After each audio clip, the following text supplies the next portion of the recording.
বাঙালির জনপ্রিয় মিষ্টি হলো রসগোল্লা। খুব সহজভাবে আজকে আমি রসগোল্লার এই রেসিপিটা শেয়ার করব আপনাদের সাথে। আর এই রেসিপিটা একবার দেখে নিলে যে কেউই রসগোল্লা বানাতে পারবেন। বাড়িতে যখন এক্সট্রা দুধ বেঁচে যাবে তখন আপনারা এইভাবে রসগোল্লা বানিয়ে ফেলতে পারবেন। একদম স্পঞ্জি নরম তুলতুলে রসগোল্লা। সমস্ত রকম টিপস সহ আজকে আমি আপনাদের সঙ্গে শেয়ার করব। আশা করছি ভালো লাগবে। স্কিপ না করে পুরো ভিডিওটা দেখবেন। আসসালামু আলাইকুম everyone, welcome back to my channel Sanu cooking. এখানে আমি 2 গ্লাসের মতো লিকুইড দুধ নিয়েছি। দুধটা এবার আমি ফুটতে দিয়ে দেব। চামচের সাহায্যে একটু নেড়ে দেব, তাহলে ছানাটা সফট হবে। দুধটা ফুটে উঠেছে, এবার আমি গ্যাসের ফ্লেমটা অফ করে দেব। এর থেকে বেশি দুধ ফোটানোর কোনো দরকার নেই। এবার আমি নামিয়ে নেব গরম থাকা অবস্থাতেই, সাইডে রেখে দেব। এবার আমি একটা বাটিতে অল্প একটু ভিনিগার নিয়েছি। ভিনিগারের সাথে আমি অল্প একটু পানি অ্যাড করলাম। দুধের মধ্যে সরাসরি ভিনিগার কিংবা লেবু রস দিতে যাবেন না, একটু পানি অ্যাড করে দেবেন। প্রথমে আমি অল্প একটু দিয়ে দিলাম, দিয়ে একটু নাড়াচাড়া করে দিলাম, আবারও অল্প একটু দিলাম, দিয়ে এইভাবে নাড়াচাড়া করে দেখুন ছানাটা অলরেডি কেটে এসেছে। ভিনিগার যদি না থাকে আপনাদের কাছে তাহলে লেবুর রস দিয়ে দেবেন। ছানাটা আমার খুব ভালো করে কেটে গেছে। এবার আমি একটা ছাঁকনির সাহায্যে ছেঁকে নেব।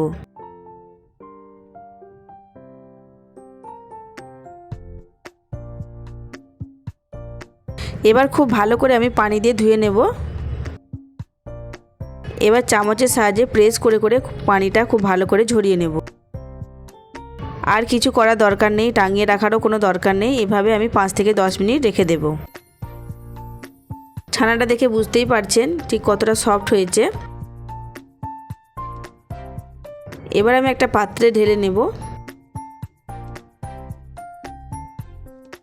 দিয়ে হাতের তালু দিয়ে খুব ভালো করে ছানাটা মেখে নেব।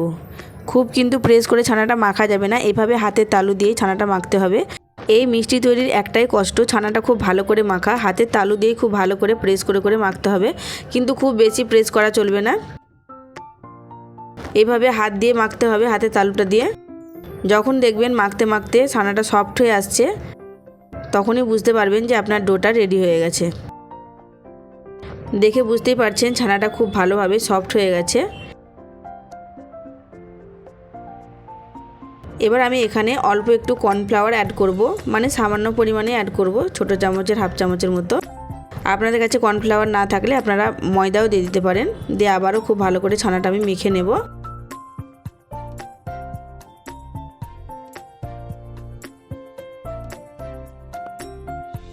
কর্নফ্লাওয়ারটা দিলাম জাস্ট একটু বাইন্ডিংয়ের জন্য। এবার আমি একটু গোল করে নেব। যখন এভাবে গোল করে দেখবেন যে একদম ক্র্যাক কোনো আসছে না, তখনই বুঝতে পারবেন যে আপনার ছানাটা পারফেক্টভাবে রেডি হয়ে গেছে। এইভাবে আমি গোলগুলো করে নিচ্ছি। এখানে আমার 4টে মিষ্টি বড় বড় তৈরি হয়েছে আর একটা ছোট হয়েছে। এবার আমি একটা পাত্রে পানি দিয়ে দিলাম। এখানে আমি চিনির সিরাটা রেডি করে নেব। আর আমি হাফ কাপের মতো চিনি দিয়ে দিলাম। ছোট বাটির আমি 2 বাটির মতো পানি দিয়েছি আর হাফ কাপের মতো চিনি দিয়েছি। চিনি সিরাটা কিন্তু খুব বেশি গাঢ় হবে না, একদম পাতলাই থাকবে, যেহেতু চিনি সিরার মধ্যে রসগোল্লাটা দেওয়া হবে। এইবার আমি সবার প্রথমে একটা ছোট যে রসগোল্লাটা বানিয়েছিলাম ওটা দিয়ে দিলাম। আমি এখানে অল্প পরিমাণে বানিয়েছি, তাই আমি একসঙ্গেই দিয়ে দিলাম। আপনারা যদি বেশি পরিমাণে বানাতে চান তাহলে একটা একটা করে দেবেন। এইভাবে আমি 5 মিনিট এভাবে ফুটতে দিয়ে দেব। দেখুন দেওয়ার সাথে সাথে কত সুন্দর ফুলে গেছে। এবার আমি ঢাকা দিয়ে দেব আবারও 5 মিনিটের মতো। 5 মিনিট পর ঢাকাটা খুলেছি, দেখুন মিষ্টিগুলো ফুলে কত বড় হয়ে গেছে, দেখে বুঝতেই পারছেন। কিভাবে বুঝবেন যে মিষ্টিটা আপনার পারফেক্টভাবে রেডি হয়ে গেছে? যখন দেখবেন এরকম একটা গোল চামচ নেবেন, আর একটু চিনির সিরাটা নিয়ে নেবেন, দিয়ে দেখবেন মিষ্টিটা সিরার মধ্যে ডুবে আছে, তখনই বুঝতে পারবেন যে মিষ্টিটা পারফেক্টভাবে রেডি হয়ে গেছে। এবার আমি গ্যাসের ফ্লেমটা অফ করে দেব, দিয়ে মিষ্টিটা ঠান্ডা হতে দেব। এবার একটা বাটিতে আমি তুলে নিচ্ছি, যেহেতু অল্প পরিমাণে বানিয়েছি তাই আমি বাটির মধ্যে তুলে নিলাম। মিষ্টিগুলো দেখে বুঝতেই পারছেন কতটা পরিমাণে ফুলে বড় হয়ে গেছে। আপনারা চাইলেও একবার এভাবে বাড়িতে মিষ্টিটা তৈরি করে দেখতে পারেন। আশা করছি রেজাল্ট ভালোই পাবেন। প্রথমে কম পরিমাণে বানিয়ে দেখবেন, তারপরে না হয় বেশি পরিমাণেই বানাবেন। এই রসগোল্লাটা দেখে কেউ বুঝতেই পারবে না যে আপনি বাড়িতে বানিয়েছেন নাকি দোকান থেকে কিনে এনেছেন। দেখে মনে হচ্ছে না একদম দোকানের মতো?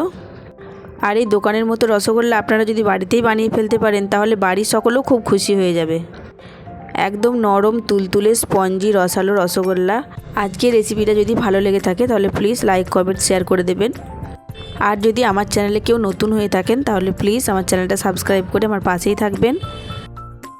কেটে দেখালাম, দেখুন একদম স্পঞ্জি জালিদার রসগোল্লাটা দেখেই বুঝতে পারছেন একদম তুলতুলে নরম হয়ে গেছে। এর আগেও আমি একটা মিষ্টি রেসিপি বানিয়েছি, আপনারা অনেক অনেক ভালোবাসা দিয়েছেন, সেই জন্য আপনাদের সকলকে অসংখ্য অসংখ্য ধন্যবাদ।